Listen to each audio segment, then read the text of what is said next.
just finished our service here today on Palm Sunday here at Expression Church of Huntington. We took communion, had a great service. I felt the presence of the Lord here strongly. One of the things we're talking about today, I feel really heavy on my heart, is to allow us to be able to be a real, true expression of Christ in everyday real life. But the reality of it is sometimes things just don't always turn out the way you think they should. And I talked about today about the day before that Jesus was crucified and how he gathered his disciples together, but he pulled three off to the side. He pulled off Peter, James, and John, and he said, listen, pray and watch while I go in here to the Garden of Gethsemane. And at that point, it's where Jesus anguished, and he really poured his heart out to the Father. And he said, if there's any other way, can this cup pass? Just let it be so. And he asked the disciples to watch and pray, or they'd be offended or tempted in their own situation. All my life, I've thought that they were watching for people to come and not capture him or arrest him.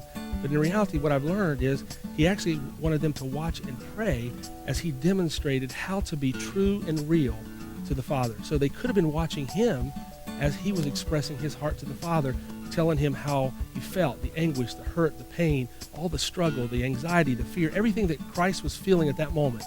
For us, he expressed to the Father. It was an audible voice in the day he was baptized. It was an audible voice on the day it was on the Mount of Transfiguration. But sometimes when you're listening for and looking for an audible voice, you're not getting it because you're in the middle of the biggest pain that you've ever felt in your life, because things just don't seem to be working like you think they would or they should. You don't have understanding. You're asking questions. What does this mean? At that moment, Jesus gave a demonstration to us. It's okay to go to the Father. Don't placate him. Don't try to fool him. Don't try to just say things that are religious rhetoric or things we just know we're supposed to say. Be raw. Be real. Go to him and tell him how you really feel, and trust him that as you're expressing all this stuff that's inside of you, these emotions, that he knows exactly what you're feeling because he's already been there.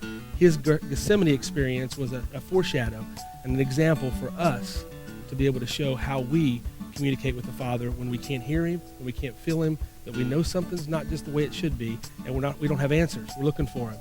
So I want to encourage you today, no matter what you're facing, what you're going through, and maybe you're looking for something that you don't even know what the answer is, and it's just disappointment, and you're feeling all this loss, this hope that's not there right now, and you're feeling despair.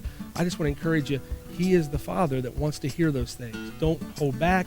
Get alone with him, and you get in his presence, because in his presence is when the joy will come back. But in the moment, it's okay to just say, God, this is how I really feel. He already knows it.